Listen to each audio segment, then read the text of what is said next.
spending 22 minutes today with New Kids on the Block. Wow. Okay, that's good. We only got 22 minutes. You know, I wish we had 2 hours and 22 minutes to talk to you guys. This is so exciting. Rock This Boat, the second season on Pop TV. And this time, here's the twist. There are cameras following you guys everywhere, right? Yes. Correct. Yeah. Joey, I saw a little snippet. You don't like it when they come and wake you up early. Oh, yeah. Yeah. That's no good. That is true. Historically, that is true. I'm getting better. But the cameras were everywhere. I mean, we started actually our journey in our homes and on our flights to the cruise with our own cameras. And so from the minute the show starts, we're there every step of the way. Yeah, Jordan, I heard you remark that how many millions of records sold over the years, and you flew coach to the cruise. What's up with that? You know, I'm a blue-collar guy. I'm still a little cheap, and that's, you know, that's how I roll. That's how we all roll, really. Yeah, you guys you managed to stay humble. Is that because you're all from big families, well, right? You know what the thing is that, well, we're all from big families. I knew there would be a lot of fans on the flight there, and I didn't want to be up in, you know, first class while they were all like, you know what I mean? I want to hang out with the fans. And Right. And you guys, I mean, boy, talk about hanging out with the fans. No kidding. You guys, they crowd surf, okay? You have to, if you think you want to watch the show, you got to watch it for the crowd surfing scenes. One thing didn't go too well for you, though, Jonathan. They get a little frisky, shall we say? Well, I think it's funny. Like, I think one of the very first cruises, I don't know, one of these guys got the idea to just start crowd surfing. So it's kind of become a thing we do every year. And yeah, every time I do it, I'm a little leery, and like I've gone face down. You know, you can cover you can put your hand on your crotch and protect it. And this time I was face up, and yeah, got a nice. We need crowd surfing protective diapers or something for the next cruise. That is an idea. But how do you do it? Now, you guys, you're performing, Danny. You're with the crowd. You're with your families. I know you bring your kids, and I know, Joey, you bring your little kids too sometimes. No, not yet. No, No? the thing is, I mean, Danny's kids are older. His girls are teenagers. So Okay. yeah. Yeah, I bring my two teenage daughters, and my son came on this was his first cruise. He's 23. And he brought his girlfriend. That's the only reason I let him go, because he brought his girlfriend. Because imagine my 23-year-old son on this boat with, you know, a lot of single women. The Love Boat. Yeah, that was not in my head, it didn't work out as a good idea. So it's nice having my family there, though. But Joey, you guys, I have seen Griffin, who's here today. I have seen him sing. Where do you think he gets that ability to perform in front of an audience? Yeah, I guess it's in the blood a little bit, and he enjoys it. But it's fun. I mean, it's I don't know. These guys have been so sweet, and he gets up on stage over the years, and it just feels kind of natural in a way, even though he's on top of a grand piano in the middle of Madison Square Garden. it kind of feels at home, and that's how our fans feel anyways. I mean, it's just we've been together so long and with our fans so long.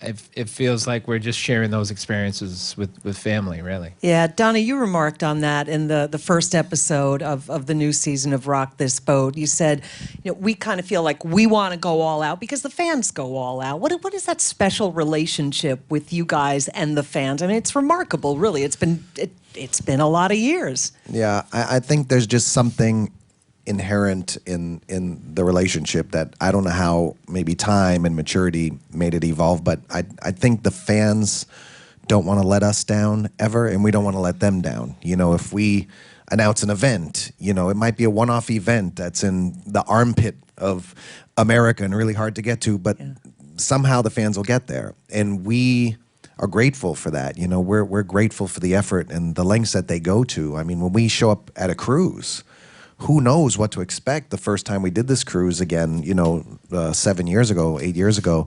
And we showed up on the boat and there's thousands of fans. And when you see the effort they put out, it makes us want to do the same. It would be very easy to go hide in our cabins and not give them the effort. But, we're stuck on a boat with them and we see them everywhere we go. And, I think, surrendering to it and really embracing what it is has really sort of changed the culture of the band. I think we've sort of taken that approach from the boat and just sort of done it in every aspect of our career. We just really embrace the relationship, and whenever we're doing something, we want to give the fans the best experience they can have and not let them down. And I know they feel the same, And the fans who don't get to be on the boat get to watch the show, and they're also watching us on Facebook, and they have sent in some really good questions. I don't want to neglect any of these folks who wrote in.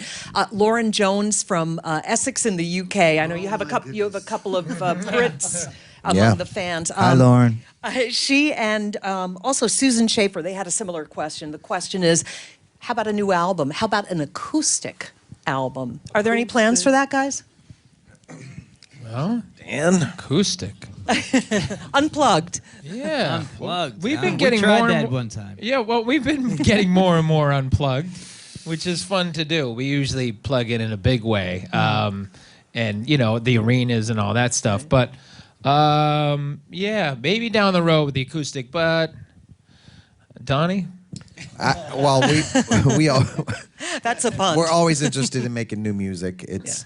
But what we've done historically since the early days when we came back as adults and sort of have been in control of the ship ourselves, we sort of wait for an inspiration musically to happen. Mm-hmm. So, Joey's started writing songs in the last few weeks, and that might spark something for all of us, or, a song may just pop up somewhere and then we'll go with it. We don't force it, but we're definitely sniffing around and getting itchy. And I think the fans are getting itchy for some new music too. And if we get the right songs, it really does elevate the performances. Our last album really added a lot to our live shows and it worked out really, really great in that regard. To continue to perform and to be on the cruise and to be among the fans, I know there's a lot of pressure, of course, to look good. We have a question from Melissa McCoy Amos, who wants to know, and this is in the show, so I don't feel bad asking this, what spray tanner does Jordan use? There is an episode where I guess it doesn't work out so well. No, hello? 1, 2. You're there. No, it worked out fine. My bed, because I put this spray tanner on and then I'll go to sleep and let it set in, you know what I mean? Then when I wake up, it looks like a murder scene, But the spray tan, I'm trying to figure out what is the brand. It's like Neutrogena or something. It's very basic. It's very basic. It's not an orange-ish type of thing. That's why I like it a Gold lot. can, isn't it? A gold It's can? time No, for it's- your own line of sprays. I will get Okay, back to you on that. okay. But it's funny, since that episode, a lot of people have been sending me DMs and texting me and Twittering me, hey, I got this new product. You got to try this product. And I'm seeing tons of new spray tan products. So Needed Jortan. Jortan. Jortan. Yeah, right. See? That's a good one. Well, when you guys started, there wasn't all this social media, right? I mean, it's different now. Is it good? Is it fun, or does it add a little more pressure to things? Well, I think it's awesome, and like you said, Lauren Jones. I know exactly who that is because she tweets me all the time.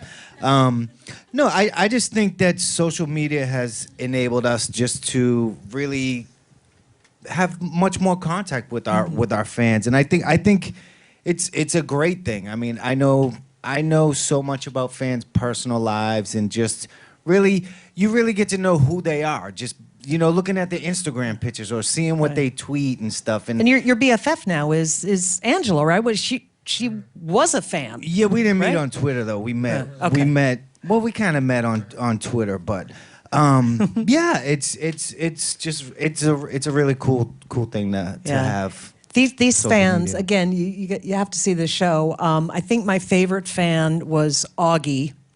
First of all, because Augie's you say, awesome. "Oh, a guy." Well, Augie. He's awesome. Yeah, I don't even know if I want to spoil it. You could say a little. He does a little creative waxing. And then there's Claudette, right? Who really wants you to sign her neck brace. Joey. Claudette is Yeah. Claudette, for those who don't know or who have seen the show. This is a real fan, and she wears a neck brace, and she has all these characters that she's created. So throughout the years, we've all gotten to know her as a real fan, and she shows up at these things with her neck brace on. It's not real; she just wears it with a wig, but she's been a loyal fan for a very long time. And just recently, she's also had a viral video that went huge. She's the "Excuse Me" lady. I don't know if anyone saw that video, but she's like, "Excuse me." She's just this amazing character, but she's a real, legitimate fan who we had happened to put in the show because the fans, she couldn't afford to go on the boat. So a bunch of fans have fallen in love with her characters and all of her stuff that she does, that they did a GoFundMe to put her on the boat. Right. After she got on the boat, that story was so touching, we wanted to put her in the show. Since then, on her own, she had this viral video and has gotten 50 million hits of this "Excuse Me" lady, and and her stock is rising, and here we are, lucky to have her in our show before any of that happened. So you guys are on this cruise. You're doing stuff with the fans. I've heard you say there's no sleeping. This is not a cruise where you're going to be leisurely playing shuffleboard or anything. What I wonder too is when you're doing that and you're out partying. Jordan, how do you keep your yes you how do you keep your voice? I mean, for all of you, how do you keep your voice in shape when you're talking and you're partying and you're doing all this stuff? It's got to be tough. Well, on the cruise, you kind of don't. You lose your voice. When we get off the cruise, we are I'm literally tired for a whole week. Yeah. It takes a long time to recover. I don't even drink, and I feel like I've binge drink for a week. It's tough. When we're on tour, we try to pace ourselves a little more with our voices, just so we sound really good. But it's just a party, and nobody's expecting us to sound perfect, for the shows or performances. So we just let it all hang out. Yeah. While we're on the topic of music, I have another good Facebook question. I'll just go down the line. This one is from Trisha Rayner Peterson. I don't know if that rings a bell with anybody, but she wanted to know what each individual guy's favorite New Kids on the Block song is. So Danny, I'll start. I'll call on you first. Mine is "I'll Be Loving You Forever." Tender heart. So sentimental. Honestly, We'll be loving you forever, Danny. It was my mom's favorite New Kids song, so it has a lot of meaning for me. How about you, Jordan? Man, you know what? I think we have so many damn good songs that it's hard to pick. Tough to narrow it down. Yeah, it really is. Wow. I think every tour I like another song. For a while it's been "Click Click Click," which was on our reunion album, basically. Joe wrote a song called "Bloc Party" that it's like our opening number, and it's just so anthemic, and I love that one. "I'll Be Loving You Forever," obviously, and "If You Go Away" is a beautiful song. So there's a few.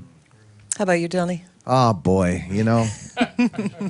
there's record songs and then there's live songs. I cannot listen if I go somewhere, a wedding or walk into a party or a bar and I'm spotted. The first thing they do is play the right stuff, and I can't listen to it. The record makes me sick. I don't like it. I'm sorry to the fans and to you guys, but I don't like it. But in concert, it's epic. Right. I can't wait for the right stuff to start in the concert. So it's weird, listening to the albums is one thing, but the songs all have a new experience when they're played live. Right. So it's just amazing how that happens. So I might say live, it's probably Right Stuff. Okay. I can't believe I said that. They're going to play it more now.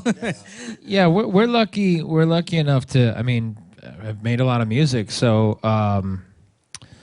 Thankfully, my son likes, and lately I think he was just pumped up about coming to New York, so he's like, play me some music, and I'm like, my music? He's like, no, New Kids on the Block. So, and I played him something. First, I played a song called Popsicle, which is from our first album ever in 1985, and that was just like, for what it was. I mean, the more time and the more nostalgia, and you look back on it, for a while it's the same thing. You're like, ugh, but now you embrace it and it's pretty funky. And then we listened to our newest album, 10, a lot of songs on that, our last album. And like Donnie said, it really fueled the live aspect. It was a really, an album to be proud of, It was great music. It was a good sound for us, something that I felt like we grew with. I listened to a song called "Wasted on You" from that album, which is really great. And then "Miss You More," which is a song